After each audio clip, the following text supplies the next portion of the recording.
What's going on, everybody? Welcome back to the channel, Ztfullyloaded. Your host, Zachary Torres, and it is Monday, Labor Day, September 4th.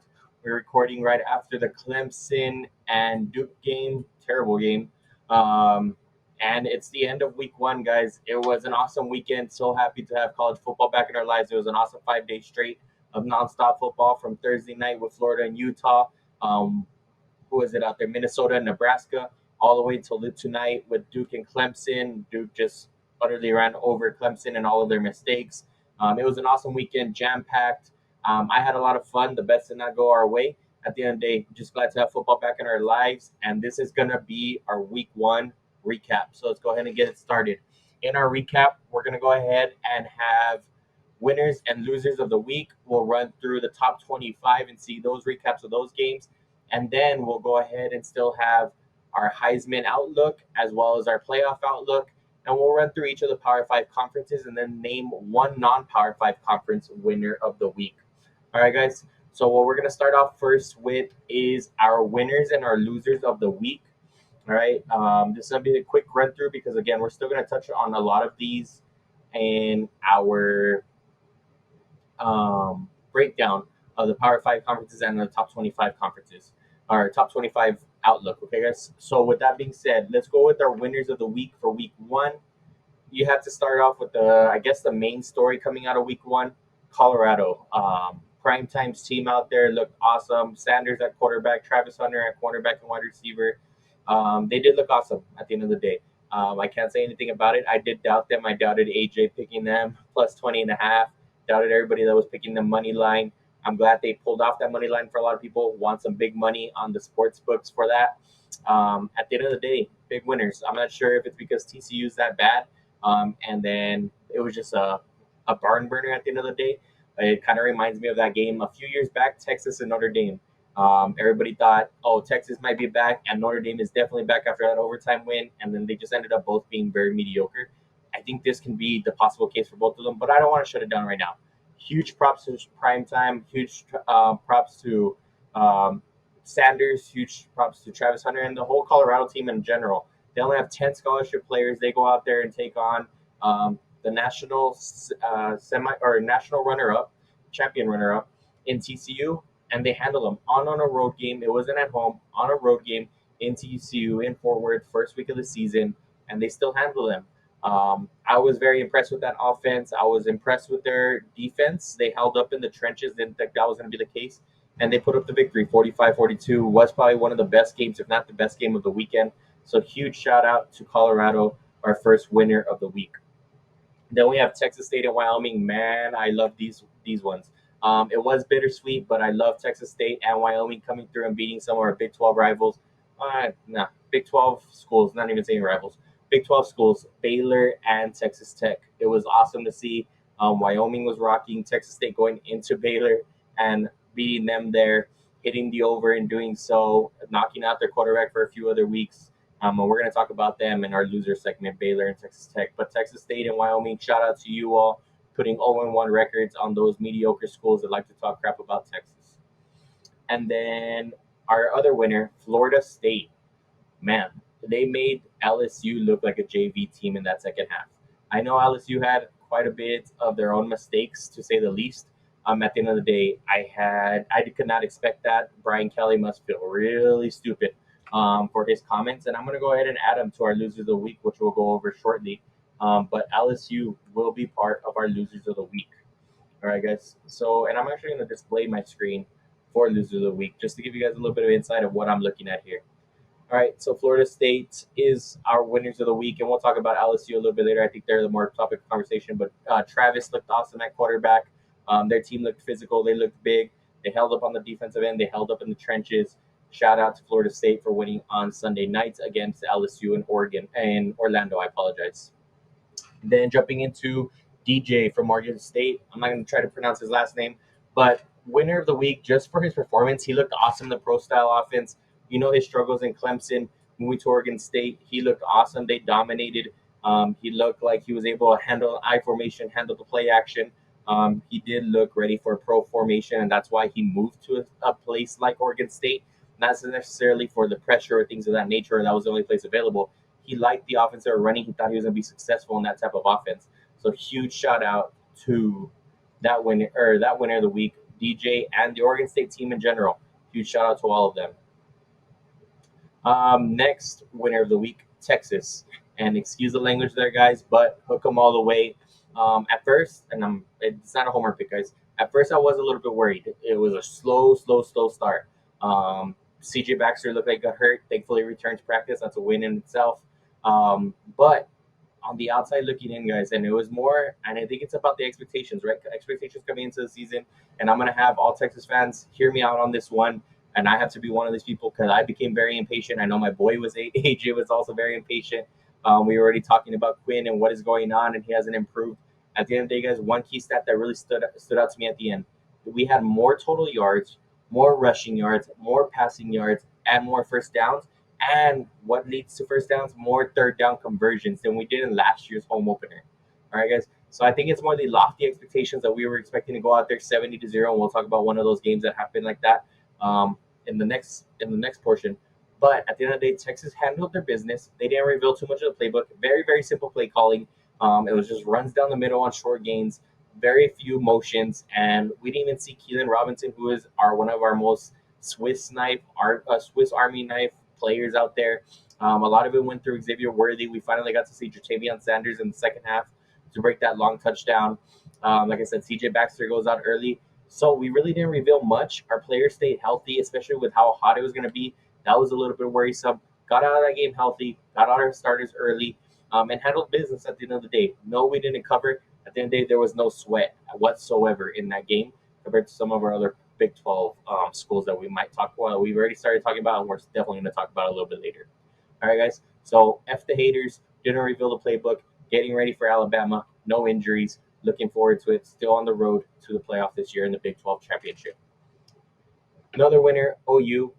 At the end of the day, if you put up 70 plus in a win, it doesn't matter who it's against. Salute to you. You are a winner. Dylan Gabriel trying to get his confidence back up. This might do it. This might keep some heat off of that coach's back for a little while. I still don't think he's the right man for that job. At the end of the day, salute to you guys. 70-point win. You guys are a winner of the week. Duke. I didn't think I was gonna wait to record this until after the game, and I did just because I wanted to talk about Clemson. At the end of the day, I'm ended up talking about Duke.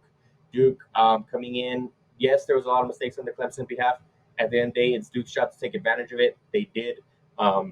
They looked more physical. Their defense looks like a world beater. I definitely do think they're going to be able to compete and stay in games with a lot of teams out there. Maybe Florida State's probably the only one in their conference that maybe can handle their defense. Duke looks for real in the defensive end, and their offense takes advantage of those opportunities. So shout out to them for the first top 10 upset of the year. Pac-12, and then we'll run through the Pac-12 teams right under that. So this is all falling under Pac-12.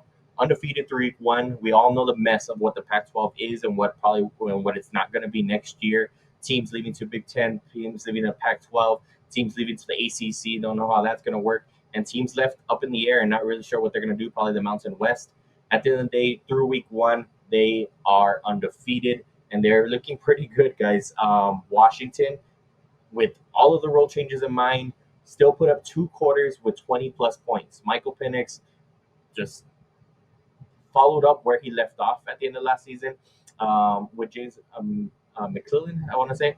If I messed up that name or if that's not the right name, I apologize. But that star wide receiver down in Washington, they looked awesome. They put up points in a hurry, had no issues whatsoever with their opponent. And some people were actually questioning if they should be 14 plus point favorites against Boise State. And Boise State has a history of jumping on teams in week one and upsets. At the end of the day, Washington handled their business and there was nothing left to be said. And there was no talks, no sweat about an upset. Another Pac-12 team that I was very impressed by and that I talked about in the week one recap that I think could be sneakily good, Oregon. Oregon, 81 points. If I'm saluting 70, I'm definitely saluting 81. 81 points by Oregon. Huge shout out to them. It was a curb stomping on their behalf. I definitely think this is Bo next season to show out. I definitely think they are candidates to win the big Pac-12 and candidates to be a dark horse for that college football playoff. It will be about if their defense can hold up against this next team or teams like this next team in Utah who are physical. But Oregon definitely showed out, and Oregon starting off the season great with 81 points and a victory. And our last winner of the week, guys, or at least my winner of the week, Utah. Utah starting us off on Thursday night, absolutely curb stomping Florida. And we'll talk about Florida later on. With no Cam Rising, I think that's extremely impressive. We know the environment there in Utah is awesome, and definitely was on Thursday night for their season opener. Absolute curb stomping. That's all I need to say. Physical, like they always are. They showed out. Their people that line dropped from 7.5 all the way to 3.5 back to 5. And for well-being, they had no sweat whatsoever. Came out, smacked Florida around from the kickoff, and Oregon or Utah coming out on top and keeping that Pac-12 undefeated record through week 1 and starting off the Pac-12 undefeated record, I should say. All right, guys, transitioning to our losers of the week. Losers of the week. And man, are we going to start with two big old losers in this one, guys. Baylor and Texas Tech. And Baylor, I'm not going to focus on you guys too much because you didn't talk too much crap. At the end of the day, Baylor, Waco, I mean, you're already a loser for having to be in Waco. But at the end of the day, Baylor taking on Texas State, paying Texas State to come and visit their stadium, paying Texas State to come and play them, and then getting absolutely just manhandled on the defensive end by Texas State. It was shocking to see. They could not stop them. Baylor could not stop a nosebleed on Saturday.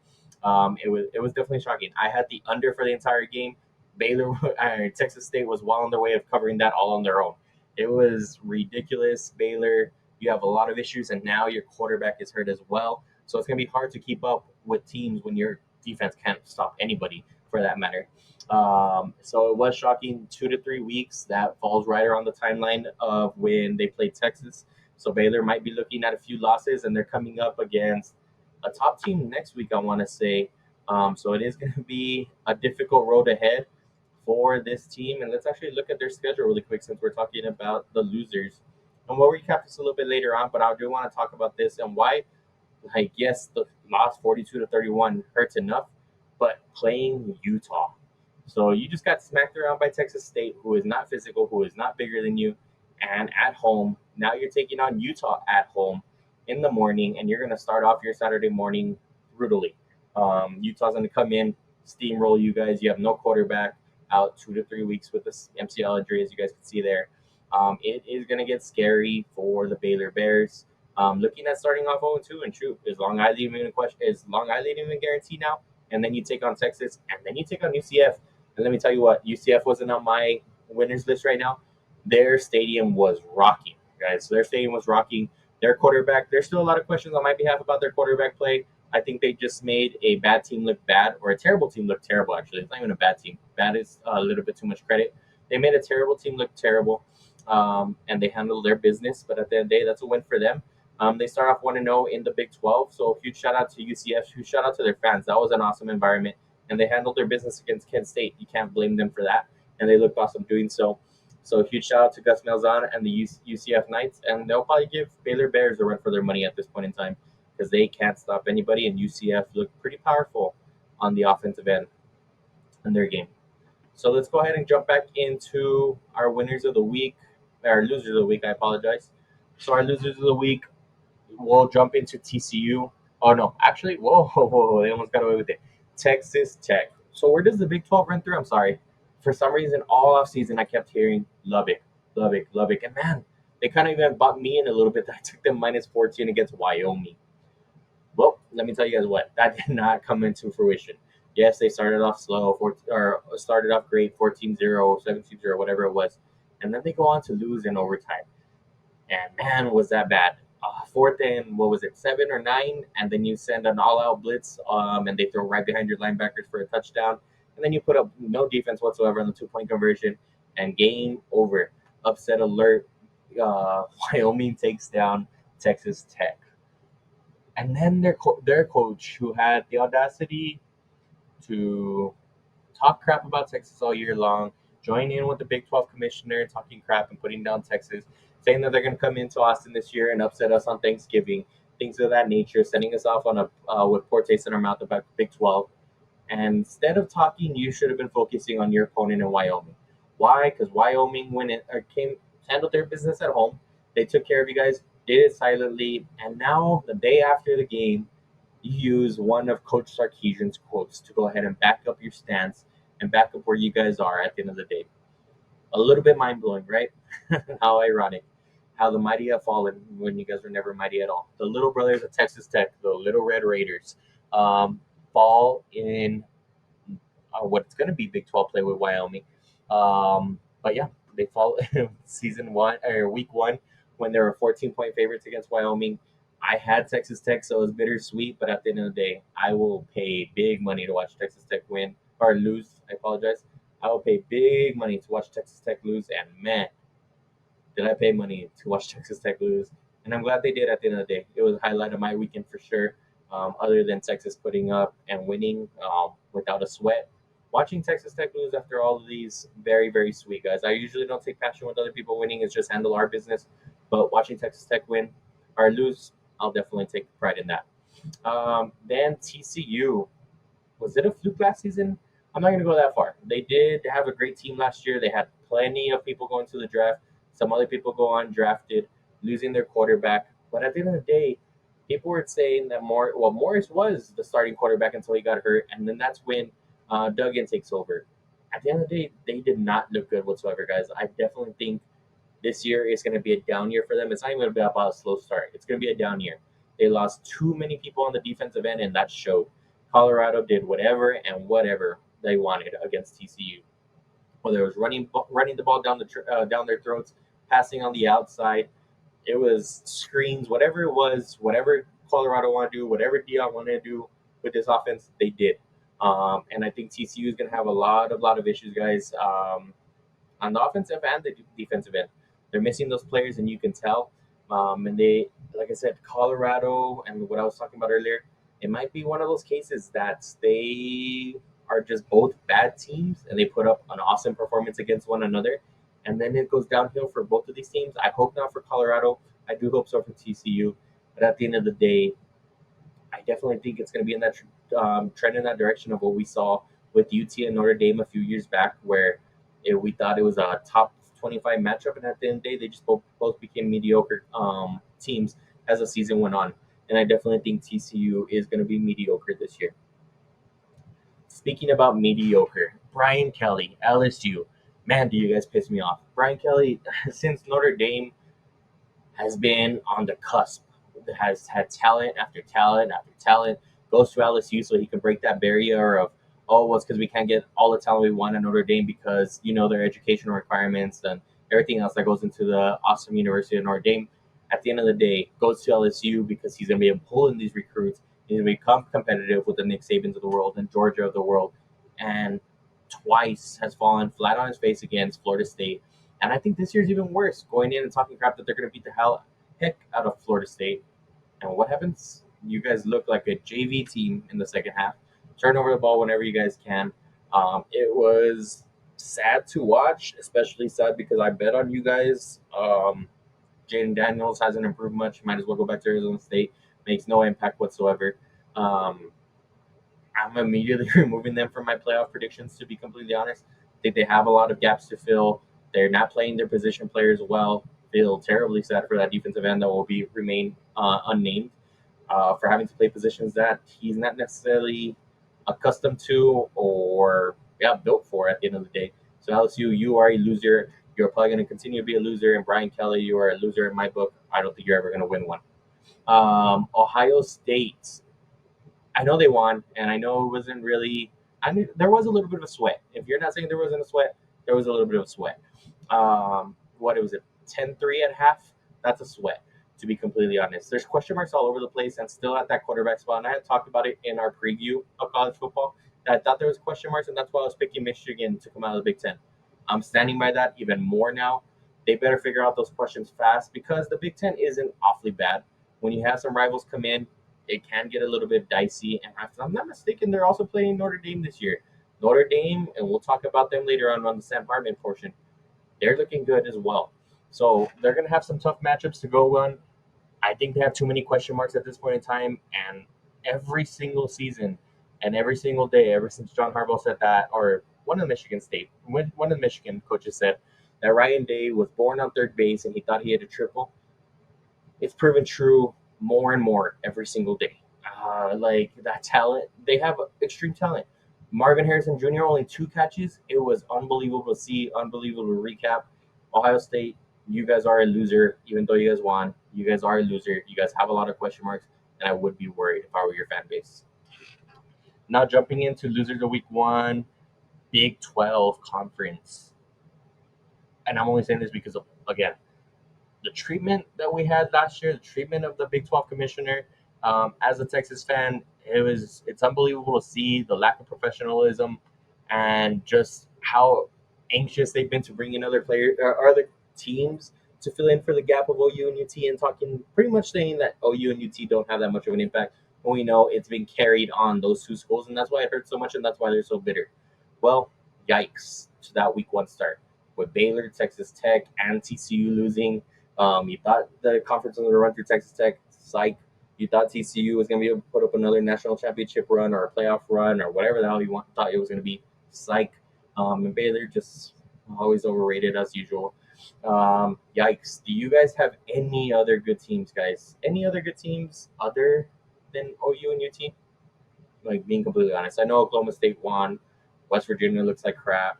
Like, where else are we looking for some good teams? Kansas all of a sudden.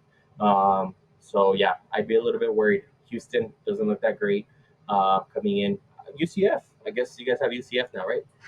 But yeah, big yikes for a Big 12 going into next year. If this is your guys' outlook after week 1. Clemson, and I'm going to start rolling through these a little bit quicker, guys. Clemson, Dabo, this, I think your time is up. I know we've been all saying like this might be the end of the Alabama dynasty. This might be the end of this and that. I think the end of Clemson in general is done. Without Trevor Lawrence, without Deshaun Watson, Dabo looks completely lost. Can't adjust to this new era of NIL. Can't adjust to. I mean, he just has a lot of weird comments coming up. I just don't think he's doing well recruiting anymore. I thought Cade was going to be the real deal. He looked lost half of the game today. So big loss and big losers to Clemson, being the first top 10 upset of the year, going down to Duke. I give it up to Duke again. They were one of my winners. At the end of the day, Clemson, you guys look like crap. Turnover after turnover. It just looked like a high school team playing on the big stage for the first time, and that's surprising coming out of the Clemson program that were national champions not too many years ago. So, Dabo, I think your time is up. I know you're probably not going to get fired because everything that you have done, but your time is up. And then me, yeah, I'm a loser this week, just as bad. No, I'm not as bad as Texas Tech, but at the end of the day, my picks were god awful bad this week. The picks on the Horns 2020 podcast were god awful bad. And Tom Fernelli, shout out to you, honestly, because those picks were bad. I think you were what 3-8, and that led to me to being like 0-5 at one point in time, and jumping into like 4-9 at another point in time. It was a pretty bad week overall. Hey, but at the end of the day, it's week 1, and we're gonna bounce back in terms of picks. And I definitely think we have an opportunity to bounce back. Not like Baylor and Texas Tech, where I think we're good. Texas Tech, good luck against Oregon. Baylor, good luck against Utah. And I will say that we're probably gonna play somebody like Wyoming and Texas State in our week 2 bets, and I think we're gonna be able to handle that. All right, guys. So NCAA rule change, stop the clock is my other loser of the week. I I don't like this rule change, guys. And it'll follow up with the next point. The rule change, in my opinion, sucks. Bring back the old NCAA non-stoppage rule, um, or the stopping rule. Like, why did that need to change? And don't tell me, and like, don't bring up the argument of the MLB. There was never an argument. There was never a cry out. There was never a need for more viewers. That it was like, we need to change something. We need to speed up this game. The college football game is beautiful the way it is. It is beautiful having that clock stop. It is beautiful for more points to be scored. It is beautiful the drama that adds up at the end of the game, because no team is really out at the end of the game unless you're down 30 something points, or unless you're getting outscored by Texas State like Baylor. It's not over until it's over. And with this rule change, it just seems like that fourth quarter flies by in all the quarters, to be quite frank. And that's why I thought it was impressive for Washington to put up 20 plus points in 2 different quarters, for OU to put up 70 points, for Oregon to put up 81 points. I just don't think we're going to be seeing that type of game anymore, guys, unless it's like big play after big play after big play. Why? Because of this rule change. And it just quite honestly sucks. Chip Kelly is right. And it sucks that if that's true, and that's probably the only reason why. Like, there was no complaining about this game needing to be speeded up. It's football. You have all of our eyes on Saturday nights. You have all of our eyes with action and during the week. There was no need for this rule change, and here it goes. And I agree with Chip Kelly. It was probably for commercial dollars, and I hope that commercial money is serving you right. Because I will say this was a vital mistake, and I hope it does change soon, but I don't think it ever will. Money talks, right? At the end of the day. And then, with that being said, the overs for winning with running teams, you can just lay that to rest. Michigan was one of my favorite overs. I know my boy Dom had that one also at 51.5. At the end of the day, it's just non existent now, with that being said. So, yeah, rule change has ruined that. The time just goes by too quick. They eat up the clock when they're a running team. With the time not stopping on first downs, it just flies by. We saw that a little bit with the Duke and Clemson game, even though Clemson was just going to fumble it away, even if the clock did stop. So it really didn't matter there. But at the end of the day, the time just runs down. It feels like an NFL game, and it takes away a little bit of excitement of the college football game that we all knew and loved, honestly. Um, Last three here, Texas A&M. You can't play with Texas. It's it's mid-season form for Texas A&M, guys. Freshman player Micah Tease, I don't know, Micah Tease, arrested already, guys. Week one, day before the game, Micah Tease arrested. I guess that's the good thing about going to A&M, that you got UIL dollars that you can pay for your bailout. Congratulations, Micah, for being a Texas A&M Aggie. You are officially initiated. But yeah, Texas A&M in midseason form. Yes, they went against New Mexico. Not all that impressive. Offense still doesn't look great, in my opinion. But yeah, they're in midseason form, already having some of their players arrested and already using that NIL money for bailouts. Good job, guys. Um, South Carolina coach. I want to see this video, guys. Shane Beamer, after losing, first of all, it was already embarrassing enough that instead of just taking the loss and, like, we sucked, move on, we couldn't stop North Carolina like we thought we were, blah, blah, blah. We had the home crowd advantage and we still couldn't take advantage. You still lose, and then you talk about the referees not being out on time to move the chains. That's one of your excuses for the loss. Take the loss like a man, admit your mistakes. No. And then at the end of the day, Mac Brown, legendary UT coach, 2005 national championship winner, suns him completely, guys. This is the definition of being sunned by somebody. Get him. Nope, get back here. That was one of my favorite videos of the weekend. I'm gonna watch it one more time. Like, all right, I'm gonna step away. And chokehold. It was a sight to see. Caught me by surprise, and that's definitely a loser of the week. Could not stop taking L's, I guess, in that point in time. Losing 31-17, even with the home crowd advantage. Everybody was kind of a little bit high on South Carolina, thinking that they would be able to stop North Carolina's offense. Did not. Um, then he gets absolutely stunned, and then he has that god awful excuse in his post game interview. But I actually didn't show you guys. Here is Micah T's drug charges, classic A&M. But yeah, suspended indefinitely from the Texas A&M team. Here are all of the reports. And then if you guys want to go back to some of the reports from before, Darian Claiborne, Isaiah, look, $300 bond. Yeah, but that's what the NIL money does for you at Texas A&M, guys, and that's how you get initiated to be an A&M Aggie. All right. With that being said, let's finish up our losers of the week so we can go ahead and recap some of the other games. Last loser of the week for me, Florida. Graham Mertz, and just a simple, I'm not going to talk about it much. Graham Mertz is not him. We knew he wasn't him at Wisconsin. For some reason, people thought he was going to be him at Florida, especially when Cam Rising was announced out. People started betting on Florida. God knows why. And Graham Mertz proved that he ain't him again. Absolutely steamrolled. Could not get anything going on offense. Could not stop Utah's physicality on defense. So yeah, big loser of the week to Florida. Big loser of the week to Graham Mertz. And big loser of the week to Baylor and Texas Tech again, guys. All right, so here's our Heisman update. These are These are the 4 segments we'll do, and we'll take up a majority of our show, as we've taken up 29 minutes right now. Every week recap, our Heisman update, and then our playoff update. I will change this based on performances, guys. Usually, what it's going to go off of, and that's what you'll see. And I'll explain that a little bit right now. Heisman update: Caleb Williams. I mean, these 3 guys, they are him at this point in time, and in my opinion. And Sam Hartman was one of my sleepers. But let's start off. Caleb Williams looked awesome again, 2 weeks in a row, putting up big numbers. 60 points in their win again this week. One of those plays, one of those scrambles looked absolutely awesome. Of course, it's against a lesser opponent. I don't think that's going to be capable against other big Pac-12 teams. or just other teams throughout the nation. But when you can do it, excuse me, at the end of the day, you need to take advantage. You need to do it. Moving on to number 2, Travis Hunter. He is him. I know he bobbled a couple of balls, and I was giving him a little bit of crap with my friends. At the end of the day, he looked awesome. At cornerback, at wide receiver, playing the amount of snaps that he did, he must be one of the best conditioned athletes of all time. And especially if he can keep it up throughout all season, it's going to be surprising, or it'd be surprising to see, and it'd be awesome to see at the end of the day. And I think if he does, and they are a competitive team in the Pac-12, I definitely think he's well on his way. Playing both sides of the ball, I definitely think he overtakes Caleb Williams at a point in time. He looked awesome this week. He went over, I think, 11 catches for 100 plus and a touchdown with an interception. That interception was awesome. Travis Hunter, you are him. Welcome to the Heisman running. And then Sam Hartman, I told you guys he was going to be my dark horse, guys. Notre Dame's looking good. I definitely think they're being slept on. So one of the few years that I don't hear like, oh, watch out for Notre Dame.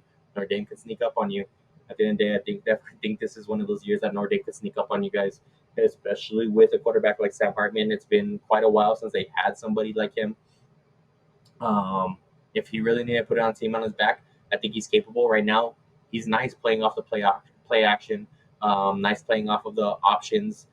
And at the end of the day, he's doing his job. Notre Dame's been handling their opponents nicely. And like I said, when they have those teams come up like USC later on in the season, Clemson, I definitely think they're in shape to take them down with the defense that they have and the weapons on the outside that they have. I'm excited to see it, and I definitely think Sam Hartman will be in that Heisman conversation. Mark my words. And then let's jump into our playoff update, guys, before we just go and recap some of the games. Playoff updates. I still have Georgia and Michigan as our top 2 seeds. Neither one of them was like, wow. And neither one of them put up that 80-point victory like Oregon or OU. But at the end of the day, they handled their business. They're still going to be the top teams. They're still meshing. Georgia meshing more than Michigan. Michigan has a lot of returners. But Georgia, with their starting quarterback, didn't seem like they left off or fell off just as much as Ohio State. To be completely honest, I think there's definitely less question marks with them. They still have plenty of 5-star recruits all over the place. That is why. So I definitely think they get into shape. And like what we said earlier in the week, our college football preview, they have a very weak schedule, probably one of the weakest SEC schedules out there, if not the weakest. So I definitely don't think there's many opportunities for them to slip up. That's why they still remain number 1, Michigan number 2, Florida State after their performance against LSU. I can't but argue them jumping into the number 5 spot and jumping in even higher, just based on their performance. Like I said, this is based on performance. I know they're not going to be number 3 when the new poll comes out. At the end of the day, they're based on their performance. So I have Florida State on number 3. They looked awesome after the way Clemson looked this week or tonight. I definitely think they run through Clemson. They run through the ACC. Florida State's looking really good, and I know it's just week 1. These are overreactions at the end of the day, possibly, but put Florida State in my top 4. And then number 4, I'm going to put Alabama. Alabama looked good in their opener, arguably a little bit better than Texas at the end of the day. We'll talk about it soon, but I'm still taking Texas over Alabama. But as of right now, based on that performance, based on where they were already ranked, they were already number 4. I'm leaving them at number 4. Jalen Milroe actually didn't look that bad. I don't trust his arm still necessarily. It wasn't an overly competitive game. I think with some pressure coming along with that, we won't be seeing as much of a performance out of Jalen Milroe, and that's why I think they'll drop eventually. USC with Caleb Williams, I don't need to say much more. I still think Texas is going to find their way into the big playoff picture coming out of Big 12 as Big 12 Big 12 champions, especially after beating Alabama this week. I'm calling it right now. Texas is beating Alabama this week, and that's why I have them up there right now, and they will replace Alabama on the number 4 spot. And then I have Notre Dame, just like Sam Hartman is that dark horse. I'm going to go ahead and have Notre Dame as another dark horse. So they're my number 7 pick right there. Outside looking in, Notre Dame. And then after that, if I had to round it out, Penn State is still going to be there as well, guys. So Penn State is there. They looked pretty good. And I honestly think they're probably the second best team right now in the Big Ten after how bad Ohio State looked this weekend. All right. So that is our winners of the week. That is our loser of the week, our Heisman update, our playoff update. And let's just jump into some games. We're just going to run through them really quickly. And then just a sneak preview into week 2, guys. My mistake there, guys. So we'll start off with the top 25. Run through the scores real quick just in case nobody even saw the scores. This is your opportunity. Again, Utah started us off on Thursday night. Just absolutely curb stomped Florida. Only 3 points for Florida through the first 3 quarters, then scored their meaningless touchdown at the very end to put them into double digits. Florida looked like crap. Utah looked awesome. Utah looked awesome. I apologize. So give me Utah as a winner of the week, and that started off our week. Texas again did not cover, but still put up 30 points. Didn't open the playbook. I'm glad Jaden Blue honestly got some playing time. He looked awesome. Quinn Ewers looked awesome. Xavier Worthy just looked awesome. I know he had his broken hand at the end of last year. Didn't drop any balls this time around. He looked great. Texas is well on their way into going into Tuscaloosa for week 2. Again, Notre Dame taking care of their business. Sam Hartman, 194 with 2 touchdowns and a rushing touchdown, so that's 3 on the day. They look great. Just another dominant performance against Tennessee State. Then again, all that hype behind Colorado takes down number 17 TCU. Easy money. Primetime showed out. TCU couldn't stop a nosebleed, and TCU, again, quote me on this one. TCU is in for a rough season, guys. Georgia taking care of business at UT Martin. Not much to say there. Carson Beck took care of business, almost threw for 300 yards with 1 touchdown. Brock Bowers looked like he could not be tackled. Save Mole Georgia in that sense. Again, Michigan handled their business. We were really hoping for that over 51. At the end of the day, just them running the ball just milks the clock a little bit too much with that rule change. But they handled their business against East Carolina, 30-3. Ohio State, you look like crap. They need to find a way to get it into their playmakers' hands, especially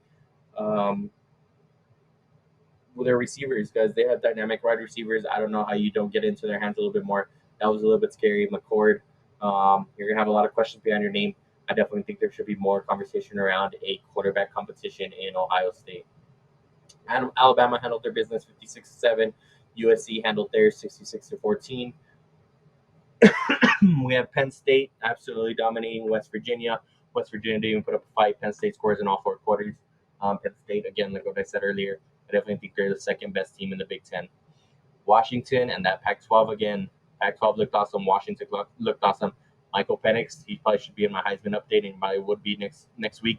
450 yards passing, 5 touchdowns. They looked unstoppable on offense. Boise State had no chance. And so after the first quarter, everybody's like, "Oh, what's going on here?"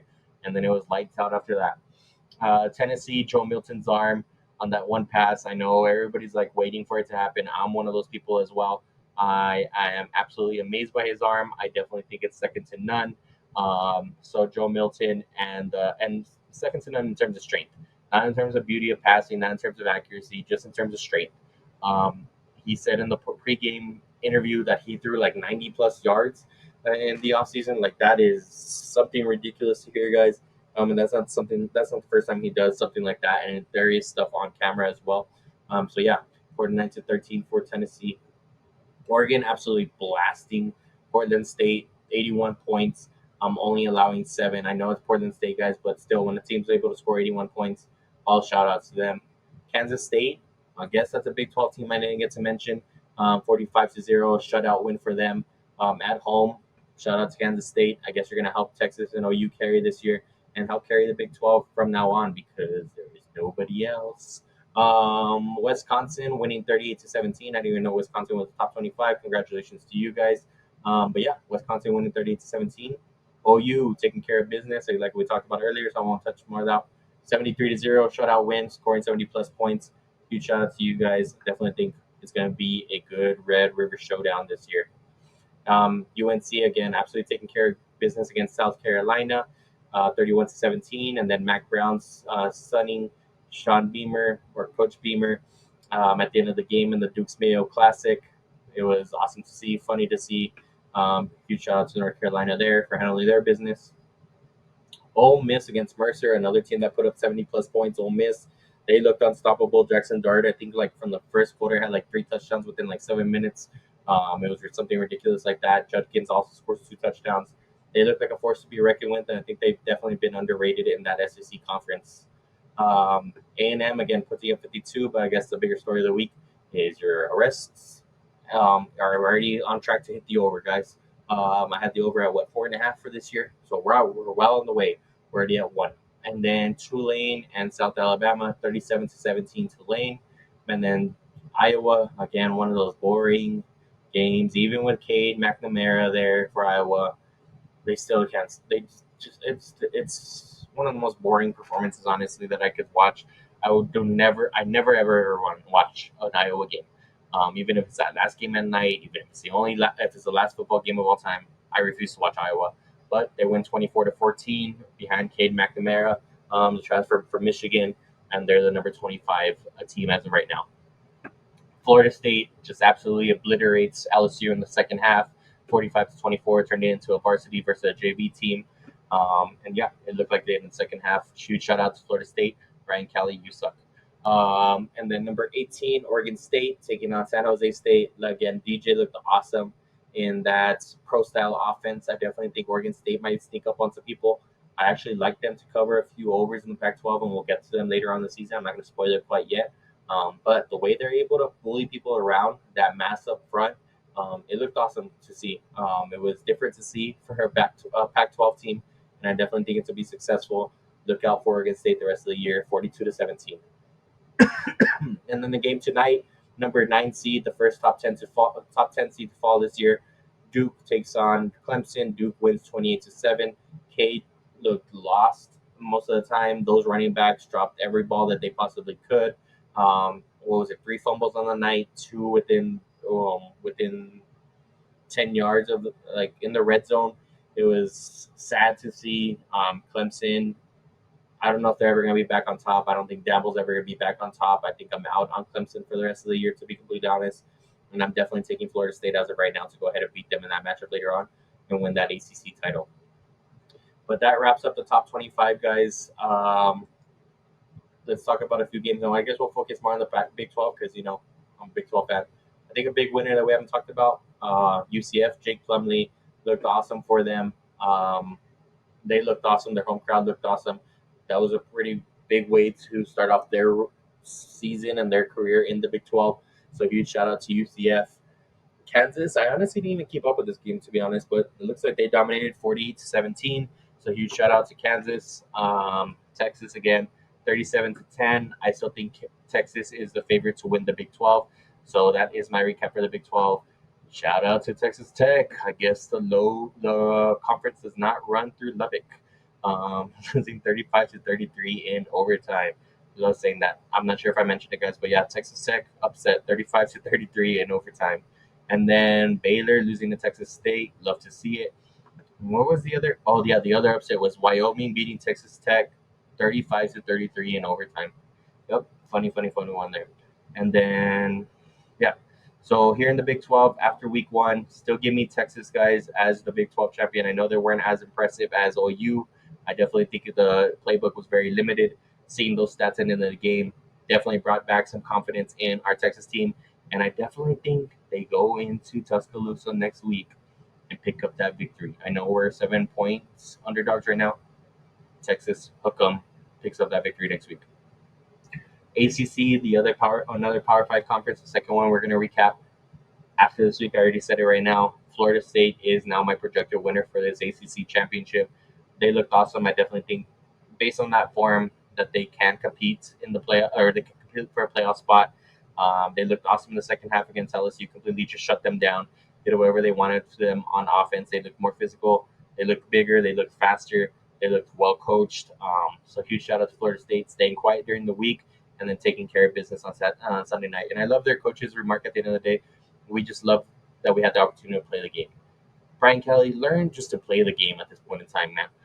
You struggle every time the lights are too bright for you. Learn how to play a game under big lights, guys. But yeah, huge loser of the ACC, Clemson. Huge winner of the ACC is Florida State. Now moving into the Big Ten. This game was like the opposite of Colorado and TCU. Nebraska versus Minnesota. I apologize, on Thursday night. When Colorado and TCU faced off, it was nonstop action, touchdown after touchdown, turnover after turnover. In this Minnesota-Nebraska game, it was boring. 30 points in the first half only from the Minnesota goes up to half 3-0. Then we get 7-3, and then it was 10-3, I want to say, at one point in time in Nebraska. And then Minnesota storms back, capitalizing on mistakes from Nebraska. Nebraska going to Nebraska. Even with Matt Rule there, it doesn't seem like many things are going to change. And they ruined that debut for Matt Rule, and Minnesota picks up the win 13-10. But my bigger winner of the week, I want to say it's Penn State. I definitely think, like what I said earlier, they are the second best team now in the Big Ten. They looked good against West Virginia. Ohio State looked bad against Indiana. They have that question at quarterback, and at the end of the day, quarterback is the most important position, the most difficult position to play in football, if not all pro sports. Uh, so yeah, Ohio State figured that out because right now I have Penn State as the number 2 team in the Big Ten, and Ohio State is probably my biggest loser, to be completely honest. If it's not for Nebraska, because Nebraska, I mean, everybody wants you to be good, and year after year, just seems like you will never be good again. But yeah, that is it for the Big Ten. Now let's go into the Pac-12, the undefeated conference. So a huge shout out and huge winner for all of them. Let's try to find one loser on the slate. One winner here, Stanford. We're now 2 wins away from cashing that season over that we talked about. Stanford, their season total wins was 2.5, over 2.5. Took that, so now they're 1-0. They play Sacramento State next week, I think it is. So 2-0 potentially, as they'll be heavy favorites going into that one, but they handled their business on a late night on Friday against Hawaii on the road. But I think the biggest winner here, you have to say Colorado, pulling off the 20 point. There were 20.5 point underdogs, I think, going into the game. Pulling that off, absolutely stunning TCU on away at an away game. It wasn't at home, an away game to say the least. But I think all of these teams were impressive, guys. I'm not going to pick one to be a loser of the week, to be completely honest. UCLA even would probably been my loser of the week, but at the end of the day, they took care of business. And their quarterback, Dante Moore, freshman, he looked awesome, to be completely honest. So UCLA might be a force to be reckoned with if he remains starter and develops nicely. If I really had to pick a loser, I think we're gonna go with Arizona State. I think they were also like a heavy favorite, like 20 something points. They only won by 3, but it was all that dust storm. I think the game probably finished like at 2 in the morning. It was dust storm, then lightning warning, just delay after delay. It felt like it was never gonna come out of halftime. They went into halftime 21-7, then they end up 24-21. They still pull off the victory, but yeah, if I had to pick one loser of the Pac-12, it'd probably be Arizona State. All right. And then lastly, with the SEC, and then we'll pick one non Power 5 team to look over as a winner. The SEC had a mixture of games everywhere.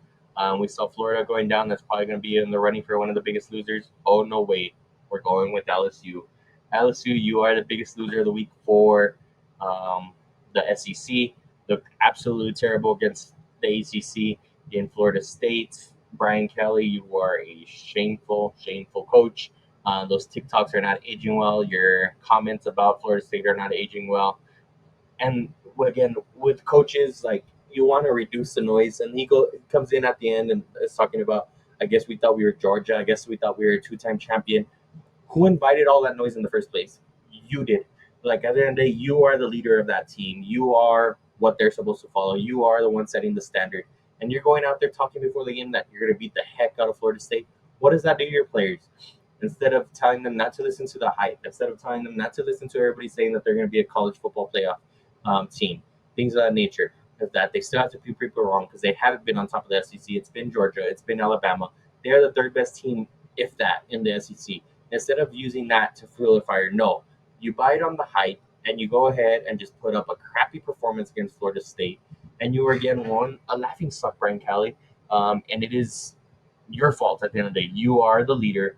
Yes, you are not the one playing the game, but you are the one coaching. You are the one leading, and you are the one putting out remarks out there to start that fire. We thought we were Georgia. At the end of the day, you're the one that probably led to that. So then they take ownership for your actions. You're not from Louisiana. Delete the accent. It was a shameful performance, a shameful post-game interview, and at the end of the day, LSU is, and I'm being tough on them at the end of the day, but I think it's well deserved, to be completely honest. Only putting up 7 points in the second half, it was an embarrassing performance. The biggest winner of the week for SEC, I think you could just say it's Georgia and Alabama. Year after year, you lose players, and these two programs, especially, both losing their starting quarterbacks, both losing a whole bunch of players to the draft on both sides of the football, and still putting up 30 plus point victories in their first game when we see other teams struggle like Ohio State. So yeah, huge shout out to them. I definitely think they're the winners of the week. Joe Milton didn't show any flaws in his first game against Florida State, or against Virginia. I apologize. So yeah, I would say Georgia, Alabama, Tennessee, the top teams in the SEC. They're winners of the week. Oh, Ole Miss putting up 70 points. So yeah, I can't pick specifically one, but those top teams staying top teams and looking dominant in their performances, you have to give it up to them. And then with that being said, guys, let's go ahead and pick one team outside of the top five. Who would it be? Um. Oh yes, Wyoming out of the Mountain West. Who did they? Yep, they beat Texas Tech 35-33 in overtime. Not sure if I mentioned it yet. I can't believe if I didn't. But yeah, Wyoming 1-0 in the Mountain West. A non-power five team going in second overtime at home and beating Texas Tech, who the Big 12 runs through. I think that's what they were saying. But yeah, huge shout out to Wyoming. I think they're the winners of the week. Putting on a show against Texas Tech. That team at the end, they look more physical. They look more ready. They look well coached. Huge shout out to Wyoming at the end of the day, and they beat Texas Tech. The Pac, the Big 12 favorite in some people's books. Yeah, playoff dark horse. I think other people were saying. Yeah, that Texas Tech.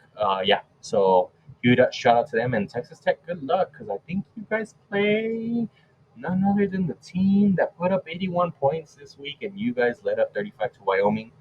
Good luck. So good luck. You guys are going to be facing Oregon. Another curb stomping coming your guys' way. And I'll be riding with Oregon this week. So with that being said, I've given up a few picks that I'll be riding with coming up this week. Let's go ahead and go to our college scoreboard, and we'll go with two picks that you can expect to hear in the preview of next week, and then we'll go ahead and end our podcast or our video there. So our last segment, a previously preview, a way too early pick for week two. And we're just gonna stick with the top 25 guy, or I'm here on the Big 12. Sorry about that.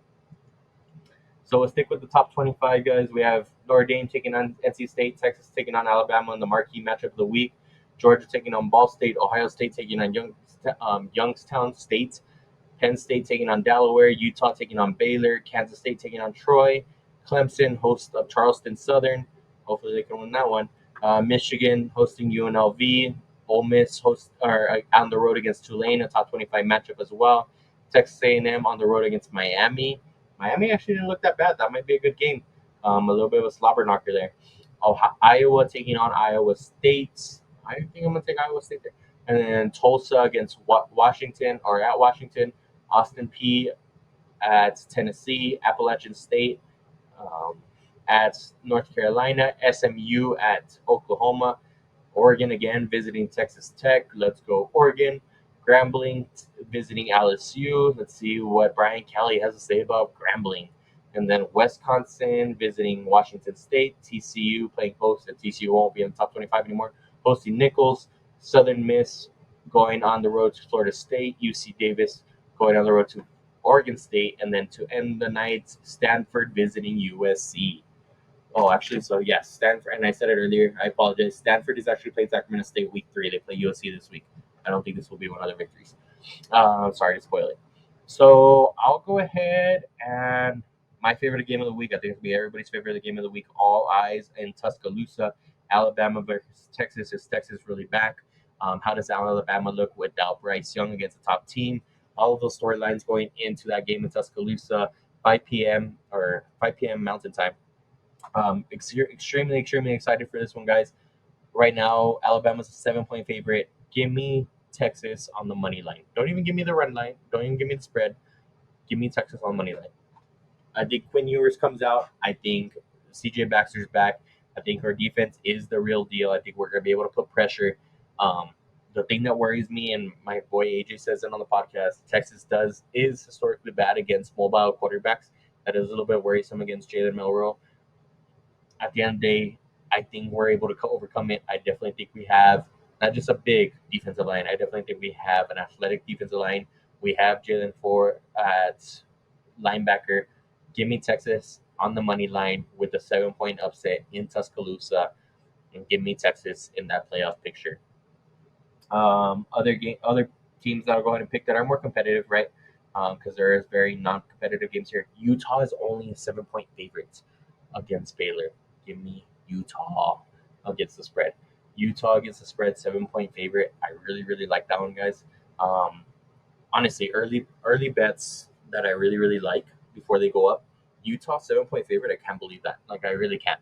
I honestly thought that was gonna be closer to 10, 13 points. 7 points, I like it, and then you can get it down on the alternate spread to like 4.5. So yeah, I like Utah at 7 points. I like, again, if you want to take it against the spread, I definitely think it might be a lower scoring game, but I definitely think Texas covers, and I definitely think they win outright. So give me Texas. Notre Dame against NC State.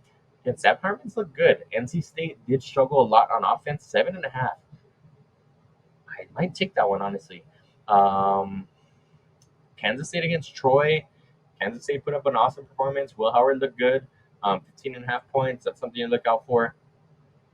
Mississippi. I actually like that Ole Miss. I think Ole Miss slaps Tulane around. Everybody was already worried about Tulane going against Southern Alabama. I definitely would worry about them going against Ole Miss. So give me Ole Miss there. Um, Oregon only 6.5 point favorites against Texas Tech. Give me Oregon all day long. I don't care if they're in Lubbock. We saw what Wyoming did. Texas Tech is overrated. Only shit runs through Lubbock. Excuse my language, but only shit runs through Lubbock. Give me Oregon. Um, yeah, so I think those are my favorite plays. But yeah, I like Oregon 7, only 6.5, not even a full 7. 6.5 against Texas Tech. I like that a lot. Mm, and then I like Ole Miss, honestly, at 7. Yeah. So I definitely think there's some 2 touchdown wins out here for people, including Notre Dame, including Utah, including Ole Miss, and including Oregon. And those are all at touchdown or less. So give me those bets this coming week, guys. All right, so we're set for a big week 2, guys. Thank you guys very much for tuning in. I hope you guys enjoyed it. Huge shout out to Wyoming again. Good job, guys. I forgot who you guys beat, but good job on your guys' victory. Huge shout outs to all of the winners this week. Huge shout out to Prime Time. Huge shout out to Texas. Huge shout out to all the winners. It was an awesome start to week 1. Hopefully our bets get better. At the end of the day, I'm just excited that college football's back. Just a little bit of an announcement. So we'll do these college football recaps every Sunday night. So I think I'll do it Sunday night after the Sunday night football game, and then I'll do NFL recaps on Monday night, guys. I'm not gonna do an NFL preview. I just don't have the time this week, guys. Um, if I can, I'll squeeze it in for Wednesday. I don't think I'm gonna do NFL preview, but I will do college football recaps and NFL recaps. So I'll post one on Sunday night and post another one on Monday night after the Monday night football game, guys. Excited for football week to be back. Excited that you guys are here. Thank you guys very much for the support. Share this, guys. Listen to it when you guys are on the road to work. Listen to it at home. Listen to it while you guys shower. Just give me those listens. Share it on your guys' social medias. I appreciate all the viewership. I appreciate all the support. Let's build a community, guys. I'm happy to collaborate. I'm happy to have other people on these videos, and just collaborate and talk about sports. Who doesn't love sports? All joking aside, all rivalries aside, it's football. We love it. I'm glad it's back. College football week 1 in the books, guys. Excited for week 2. Excited for NFL kickoff on Thursday. And I'll see you guys then. Thank you guys very much. Like, share, follow, subscribe to the social medias, YouTube, Instagram, and Twitter. Ztfullyloaded. Signing off for the night, guys. Have the rest of a happy Labor Day. 3 minutes or 23 minutes left of it, Mountain Time. Thank you guys very much. Love you guys.